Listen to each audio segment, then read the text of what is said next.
I still remember the sound the front door made when it opened that Tuesday afternoon. That specific creak of the hinges that always annoyed me, but I never got around to fixing. I was sitting on my gray couch, the one I picked out myself 3 years ago when I first bought this house. My hands were folded in my lap, and I was completely calm. The shopping bags came through first, expensive ones from stores I recognized, designer names printed in gold letters. Then Brendan stepped inside, laughing at something. His hair was different, styled in a way he never wore it before. He looked relaxed, happy even. Patricia followed right behind him, wearing a new coat I'd never seen. Cream-colored, probably cashmere. She was smiling too, the kind of smile she usually saved for when Brendan did something she was proud of. They were mid-conversation when they looked up and saw me. The shopping bags hit the floor. One of them tipped over and spilled its contents across the hardwood. A silk scarf slithered out like a snake. Brendan's face went completely white, not pale. White, like every drop of blood just drained straight down to his feet. Patricia made a sound. Not quite a gasp, not quite a scream. Something in between that came from deep in her throat. "Hi," I said quietly. "How was your trip?" Brendan's mouth opened, but nothing came out. His eyes were huge, jumping from me to the couch to the windows, like he was trying to figure out if I was really there or if his mind was playing tricks on him. You're, Patricia stammered, reaching out to grab the wall for support. That's when they noticed I wasn't alone. The man sitting beside me on the couch stood up slowly. He was tall, maybe in his 60s, with gray hair and sharp eyes behind wire-rimmed glasses. He wore a dark suit and had an official-looking badge clipped to his pocket. When Patricia saw his face, she actually stumbled backward into Brendan. "No," she whispered. "No, that's not." Dr. Kozlov gave them the coldest smile I've ever seen. "Hello, Mrs. Patterson. Mr. Patterson, I believe we have mutual acquaintances in Moldova." Brendan grabbed the doorframe. For a second, I thought he might actually run. His body shifted toward the door, his muscles tensing like a rabbit that just spotted a wolf. But he didn't run. Maybe his legs wouldn't work. Maybe he knew there was nowhere to go. "This isn't possible," Brendan finally said, his voice cracking. "You're supposed to be... You can't be here." I stood up then, smoothing down my sweater. "Can't be here? In my own house?" The way he flinched when I said "my house" told me everything. He'd already started thinking of it as his. In his mind, he'd already won. "We should talk," I continued, still using that calm voice, the one I practiced for 3 days while I waited for them to come home. "About where you've been, about where I've been, about what you did." Patricia's breathing got faster. "I don't know what you think happened, but..." "The facility outside Chisinau," Dr. Kozlov interrupted, pulling a folder from his briefcase.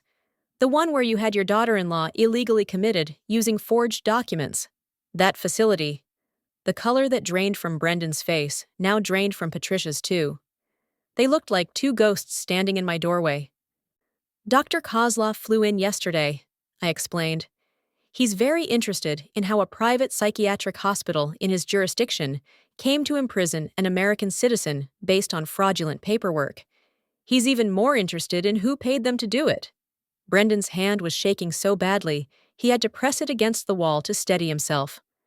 "The police are very interested too," I added. "They'll be here in about 20 minutes. I called them right before you arrived." Patricia's knees actually buckled. She caught herself on the door, breathing hard, staring at me like I'd just risen from the dead. In a way, I guess I had. But I'm getting ahead of myself. You're probably wondering how we got here. How a dream vacation turned into me locked in a psychiatric ward in a country I'd never even heard of before. How my own husband and his mother planned to steal everything I owned. Let me take you back to where this nightmare started. 3 months ago, Brendan came home with a surprise. "Pack your bags," Brendan said, grinning as he walked into my home office. "We're going on an adventure." I looked up from my computer screen where I'd been designing a logo for a new client. "What do you mean?" He sat on the edge of my desk, that playful look in his eyes, that made me fall in love with him 6 years ago. I mean, you've been working too hard. When's the last time we did something spontaneous? Just took off and explored somewhere new? Brendan, I have 3 projects due next month, which is exactly why you need a break. He took my hand. Come on, Nora. Remember when we used to talk about traveling, seeing places nobody else goes? I found this amazing deal for Eastern Europe, Moldova, Romania, that whole area. It'll be like a second honeymoon. My heart softened. He was right. We hadn't gone anywhere in over a year. Every day was just work, dinner, television, sleep. When did we stop having fun? Okay, I said, squeezing his hand. Let's do it. His smile got even bigger. Perfect. Oh, and Mom might join us, just for part of the trip. Her friend canceled their vacation plans, and she's heartbroken about it. I thought maybe we could cheer her up. I hesitated. Patricia and I weren't close. She always had this way of looking at me like I wasn't quite good enough, like Brendan had settled when he married me. But she was his mother, and he rarely asked me for anything involving his family. Sure, I said. That's fine. 2 weeks later, we were at the airport.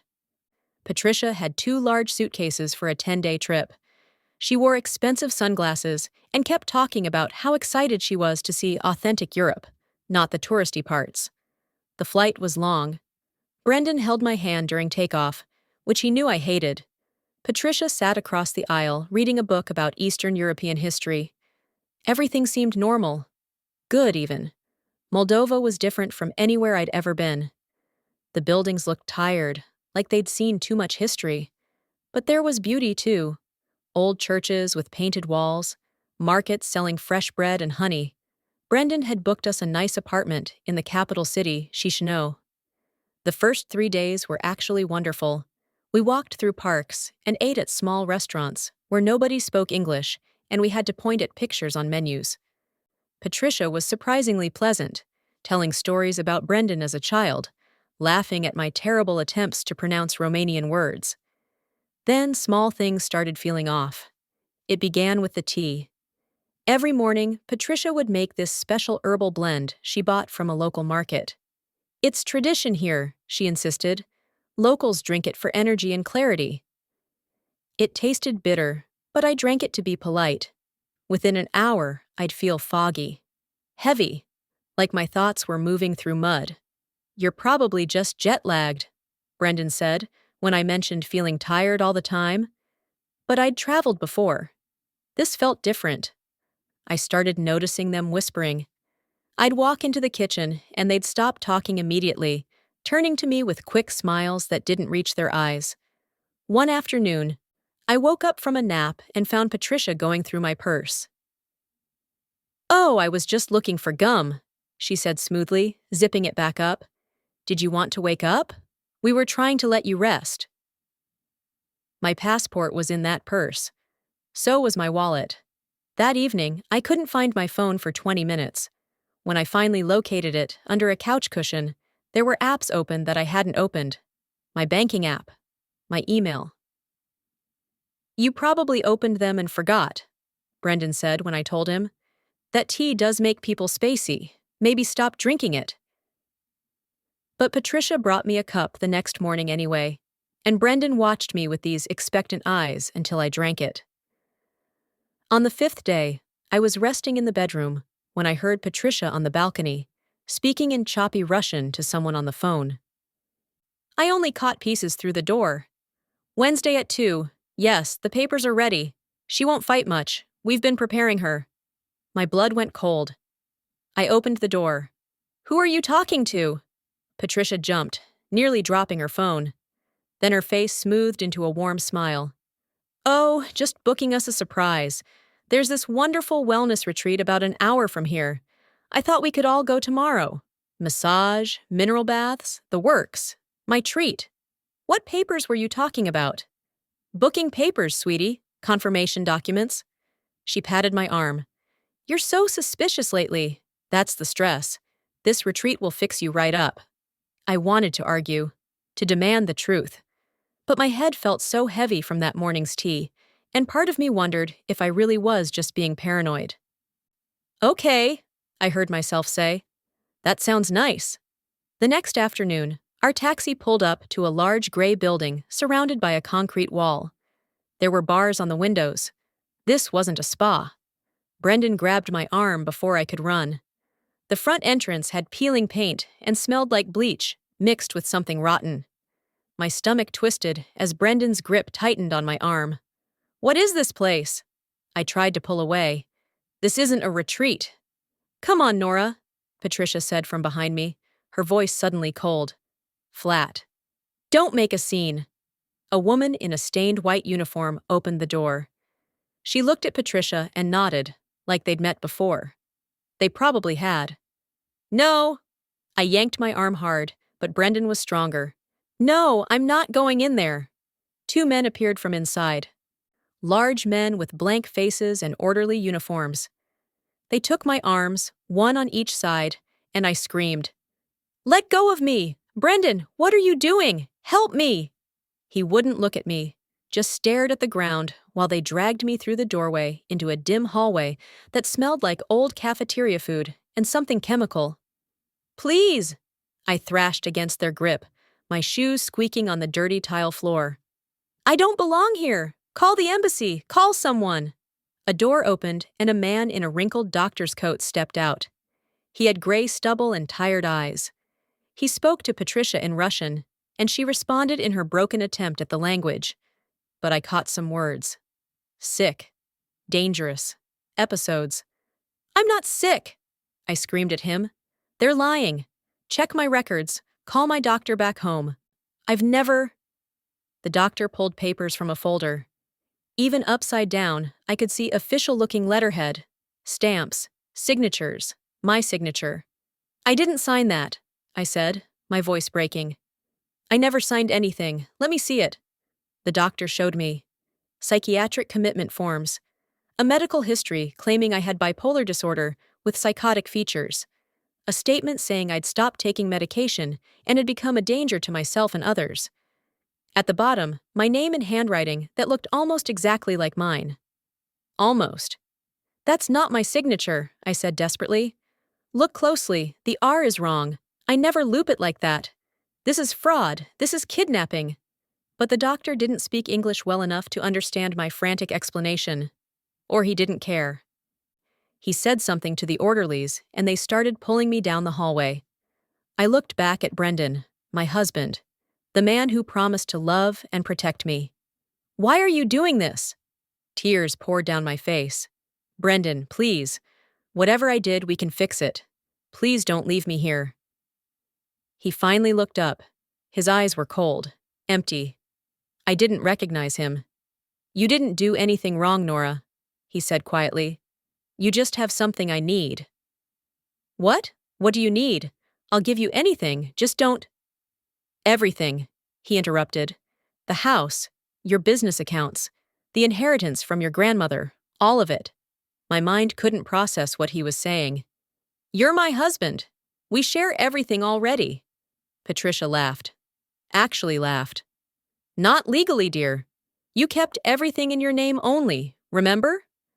Because you wanted to feel independent. She said the word independent like it was poison. But now, Brendan continued, stepping closer, with you declared mentally incompetent in a foreign country, with proper documentation and medical oversight, I can manage your affairs. Those papers you signed 6 months ago? The ones I told you were for life insurance. My stomach dropped. I remembered. He'd brought home a stack of documents, said it was just routine financial planning. I'd signed them while watching TV, barely reading them. Power of attorney, Brendan said, answering my unspoken question, takes effect if you become incapacitated, which, according to these nice doctors, you have. You planned this. The words came out as a whisper. For months. You planned this whole thing. He shrugged. I needed money, Nora. My business failed. I have debts you don't know about, and you just sat on all that cash like a dragon hoarding gold. This was the only way. I would have helped you, if you just asked. I didn't want to ask. His voice turned sharp. I didn't want to beg my wife for money like some pathetic child. This way, I take what should have been mine anyway. The orderlies pulled me backward. I couldn't stop crying, couldn't stop shaking. Brendan, please, I love you. Something flickered in his eyes. For just a second, I saw the man I married. Then it was gone. You'll be comfortable here, he said. They'll take care of you. In 30 days, all the legal transfers will be complete. After that, well, we'll see. Patricia touched his arm. We should go. Our hotel reservation is at 6. They turned toward the door. I'll get out, I screamed after them. Somehow I'll get out, and you'll pay for this. Brendan looked back one last time. No, Nora, you won't. The orderlies dragged me through another door. It locked behind us with a sound like a coffin closing. I was alone in a foreign country, in a place designed to hold people who had nowhere to go and no one to help them. But they were wrong about one thing. I wasn't going to give up. The first 2 days were the worst. They gave me pills 3 times a day, standing over me until I swallowed. Within minutes, the world would go soft and blurry. I'd lie on the thin mattress in my tiny room and stare at the ceiling, too foggy to even feel angry. But on the 3rd day, I noticed something. The afternoon nurse, younger than the others, didn't watch as carefully. She'd hand me the pills with water, then turn to mark something on her clipboard. I tucked the pills under my tongue, kept them there until she left. Then I spit them into the toilet. My head started to clear. The fog lifted slowly, like curtains opening on a window, and once I could think again, I could plan. The facility was worse than I'd first realized. About 40 patients, most of them elderly or completely unresponsive. The staff rotated in 8-hour shifts. 3 nurses, 2 orderlies, 1 doctor during the day. At night, just 2 nurses and 1 orderly for the entire building. I started paying attention to everything. Guard rotations, which doors stayed unlocked, where they kept the keys. The young nurse's name was Anya.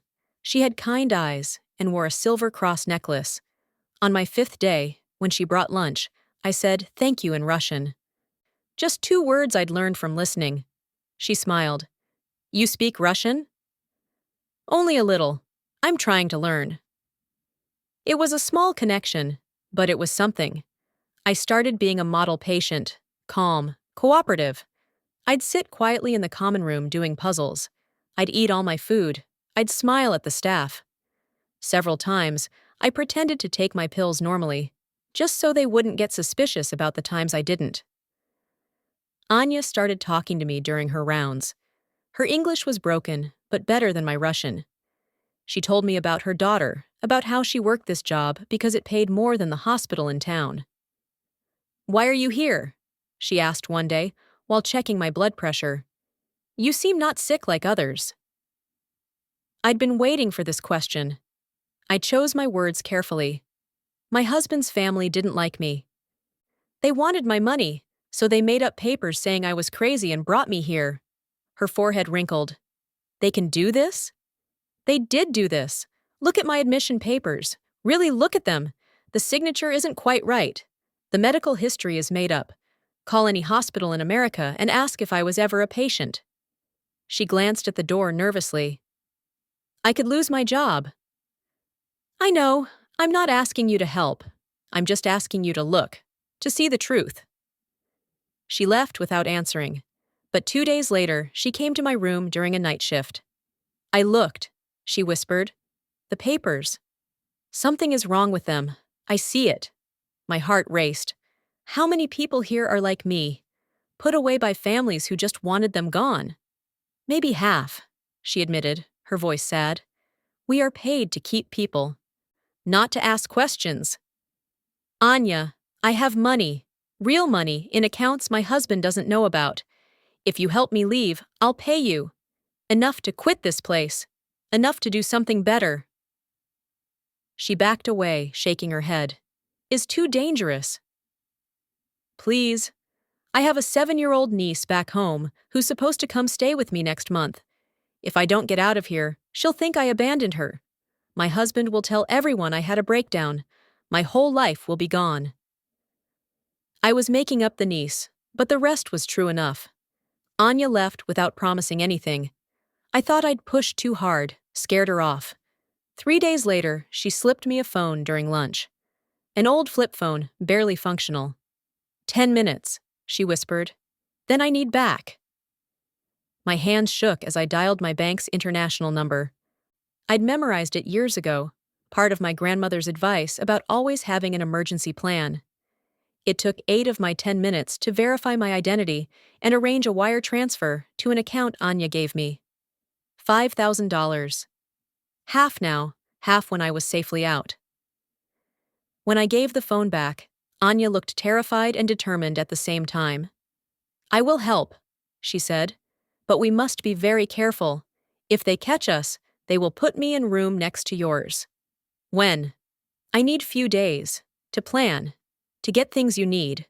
She paused. Your husband and his mother, they are still in country, staying at Hotel Continental. They come here sometimes to check on you through window, making sure you still here. So they were waiting, making sure their plan worked before they went home to spend my money. How long do I have before the legal papers go through? I hear doctors say 30 days from admission. You have been here 12 days. 18 days left. 18 days before Brendan owned everything and I became a ghost. Whatever you can do, I told Anya. I'm ready. The plan was set for a Thursday night. Anya worked the overnight shift, and the orderly on duty was older, someone who spent most of his time sleeping in the break room. She brought me a janitor's uniform rolled up in a pillowcase. 3 in the morning, she whispered. I will unlock your door. Move fast and quiet. I didn't sleep, just lay there fully dressed under my blanket, watching the clock on the wall tick forward with painful slowness. Midnight, 1 o'clock, 2:30. At 3, I heard the lock click. My door opened slowly. Anya stood there in the dim hallway light, holding a keycard and a small backpack.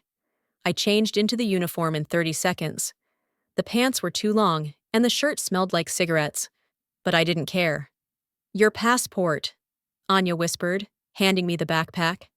I take from office, also some money, food, and address of man who helps people leave country. His name is Vadim. I hugged her quickly. The rest of the money will be in your account by tomorrow. Just go. Fast. The hallway stretched ahead like a tunnel. Every shadow looked like a person. Every sound made my heart stop. I walked the way I'd seen the janitors walk, slow and bored, pushing an empty cart I grabbed from a supply closet. A nurse passed me going the other direction. I kept my head down, kept walking. She didn't even glance at me. The service exit was at the end of the east wing. Anya had told me the alarm was broken, had been broken for 2 months, because nobody wanted to pay to fix it. I pressed the key card against the reader. A tiny light turned green. The door opened. Cold air hit my face, and I'd never felt anything so beautiful in my entire life. I was outside. The compound wall was 20 feet ahead, with a delivery gate that drivers used. I ran. My shoes slapped against concrete, and I didn't care about being quiet anymore. I reached the gate and climbed, my hands scraping against the metal, my breath coming in gasps. At the top, I swung my leg over and dropped down on the other side. Pain shot through my ankle when I landed, but I kept running, into the darkness, into the empty street beyond. I didn't stop running until my lungs were burning and my legs felt like they'd give out. Finally, I collapsed behind a closed bus stop, gasping, shaking, free. The address Anya gave me was in the capital city, 2 hours away. I waited until dawn, then caught a bus headed that direction. I paid with some of the cash from the backpack and sat in the very back, my hood up, watching every person who got on. Nobody was following me. Nobody even looked at me twice. Vadim's place was a small apartment above a tailor shop. I knocked 3 times like Anya had instructed. An older man with a thick beard answered. He looked me up and down, then stepped aside to let me in. You need to leave Moldova, he said in decent English. It wasn't a question. Yes, as fast as possible. You have money? I showed him my emergency credit card. The one I'd hidden in a separate account years ago, The one Brendan never knew existed because I'd set it up before we got married. Vadim nodded. 2,000 American dollars. I get you to Romania border tonight. From there, you are on your own. Done. He made a phone call, speaking rapid Russian. Then he handed me different clothes, a wig, and cheap reading glasses. Change, look different. We leave in 1 hour. The drive to the border took 6 hours, mostly on back roads. Vadim didn't talk much. At the crossing point, he knew the guards. Money changed hands. They barely glanced at my passport before waving us through. Romania felt safer somehow, even though I was still far from home. Vadim dropped me at a train station in a small border town. Good luck, he said. Then he was gone. I bought a ticket to Bucharest using broken English and hand gestures. From Bucharest, I could get to Germany. From Germany, I could get home. On the train, I finally let myself breathe. Really breathe. I was out. I was free. But I wasn't safe yet, and I definitely wasn't done.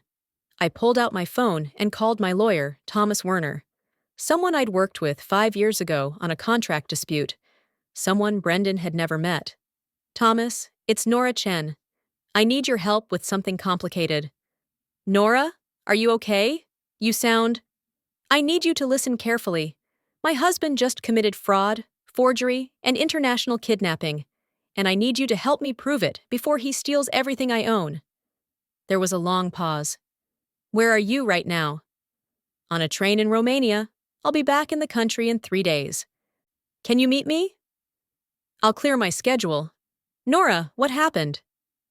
Something that's about to become Brendan's worst nightmare, I said. Through the train window, the countryside rolled past. Fields and small villages and church steeples pointing at the sky. I was going home, and when I got there, Brendan and Patricia would learn exactly what happens when you try to bury someone who refuses to stay down. I landed at home on a Tuesday morning, exactly 16 days after Brendan and Patricia had locked me away. The airport smelled like coffee and normalcy, and I almost cried right there in the terminal. Thomas picked me up outside baggage claim. He was older now, grayer, but his eyes were still sharp. He took one look at me and pulled me into a hug. Let's get you somewhere safe, he said. We went to his office instead of my house. I didn't want to go home yet.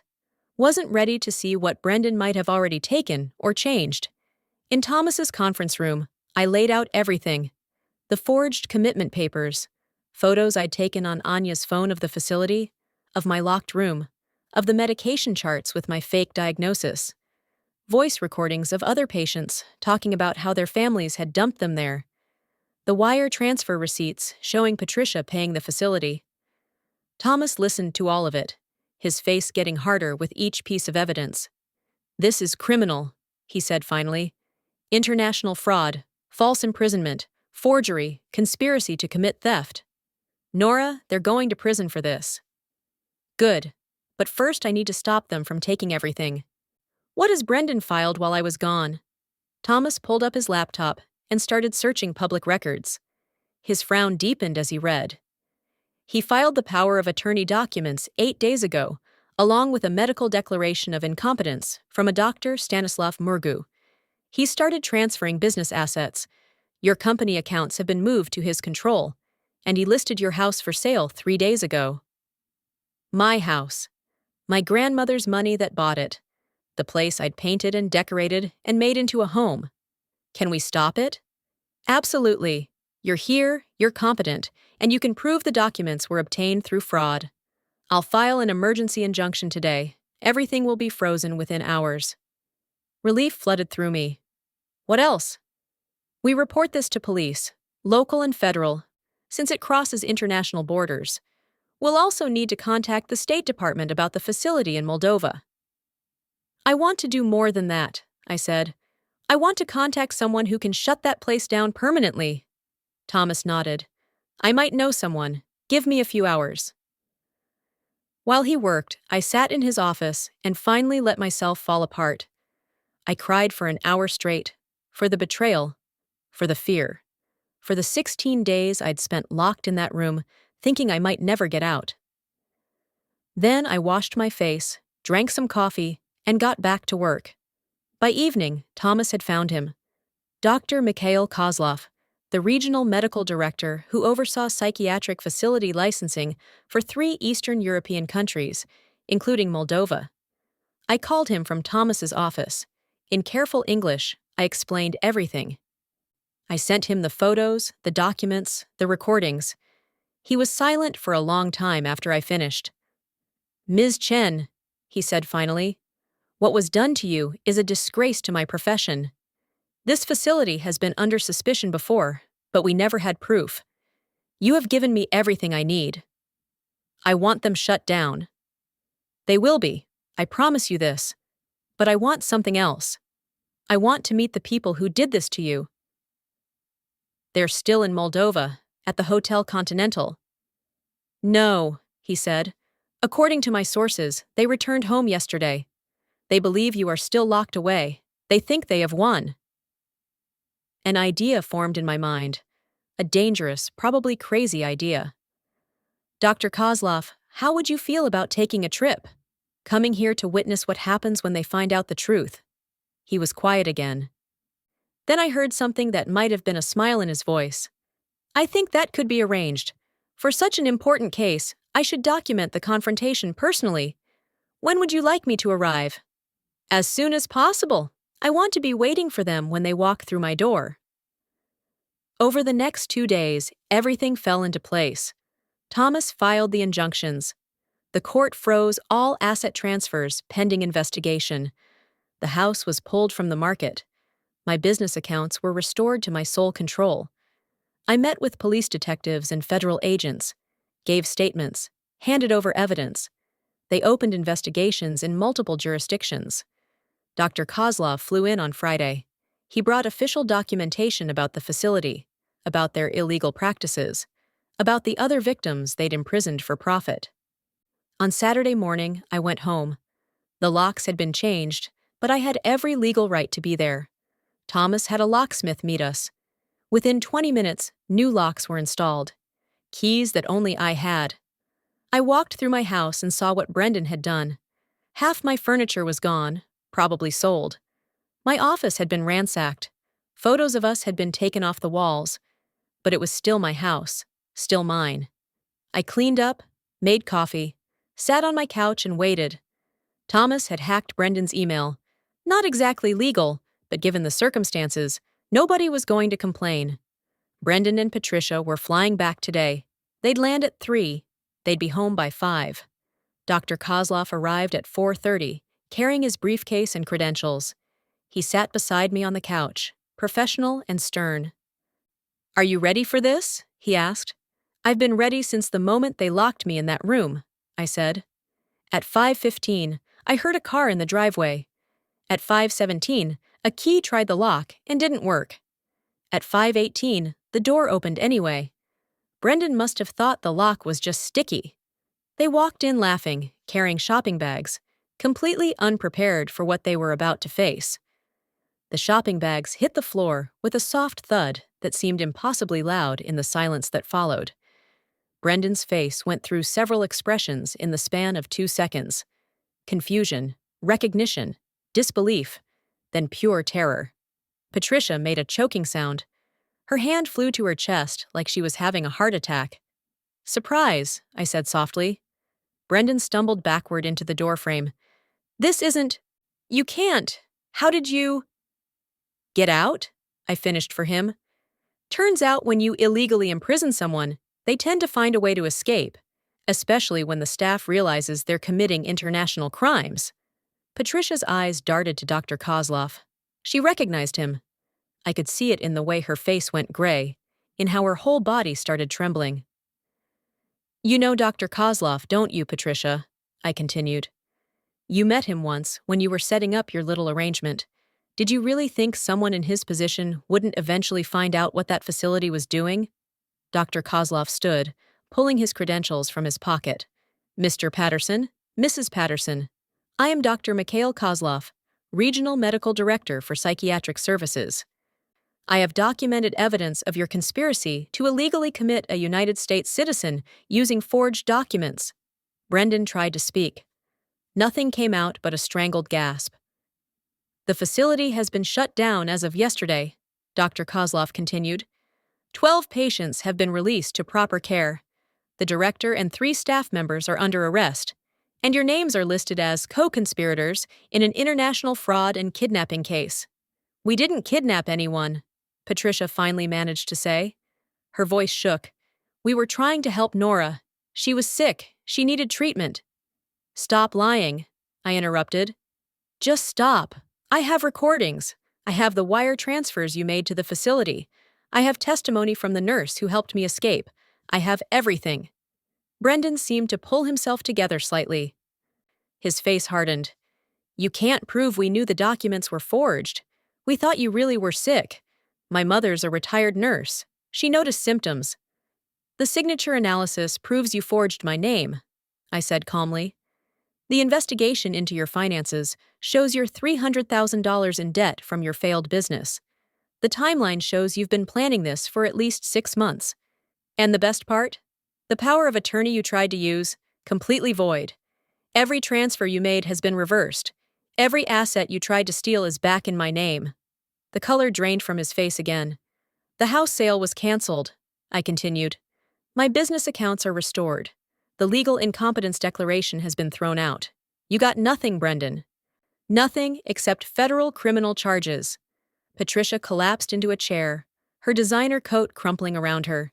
She'd aged 10 years in the last 5 minutes. Here's what happens next, I said, standing up. In about 5 minutes, police are going to arrive. Thomas called them before you got here. You can confess everything right now, cooperate fully, and maybe get a reduced sentence. Or you can keep lying, and I'll make sure you face the maximum penalty in every possible jurisdiction. Brendan's jaw clenched. I could see him thinking, calculating, trying to find a way out. There is no way out, I told him. I have evidence you can't fight. I have witnesses you can't intimidate. And I have every motivation to watch you pay for what you did. Nora, he started, his voice changing to that soft tone he used to use when he wanted something. Please, we can fix this. We can. No. The word came out hard, final. You locked me in a psychiatric hospital in a foreign country. You stole my identity, my freedom, my life. You were going to leave me there forever. There's no fixing that. Police sirens sounded in the distance, getting closer. Patricia started crying. I'm sorry, she sobbed. I'm so sorry. He said it would be easy, that you'd never know, that we just needed the money. Shut up, Mom, Brendan snapped. But she didn't. She kept talking, confessing, desperate and broken. The police cars pulled up outside, car doors slammed, footsteps on the walkway. Detective Morrison entered first, followed by 3 officers and a federal agent I'd met with earlier in the week. Brendan Patterson? Patricia Patterson, you're under arrest for conspiracy to commit fraud, forgery, and kidnapping. They read them their rights while putting on handcuffs. Brendan stayed silent, his face like stone. Patricia kept crying, kept apologizing to no one in particular. As they were let out, Brendan looked back at me one last time. Not with love, not with regret, with pure hatred. You'll regret this, he said quietly. No, I replied. You will. The door closed behind them. Dr. Kozlov packed up his briefcase.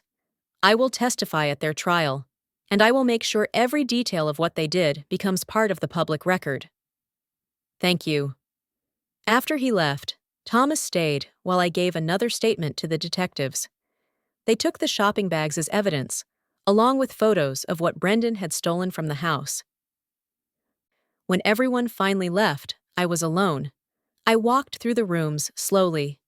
My home, violated and emptied, but still mine. Over the next 6 months, everything unfolded exactly as it should. Brendan and Patricia were charged in both the United States and Moldova. The evidence was overwhelming. Patricia broke first, accepting a plea deal in exchange for testimony against Brendan.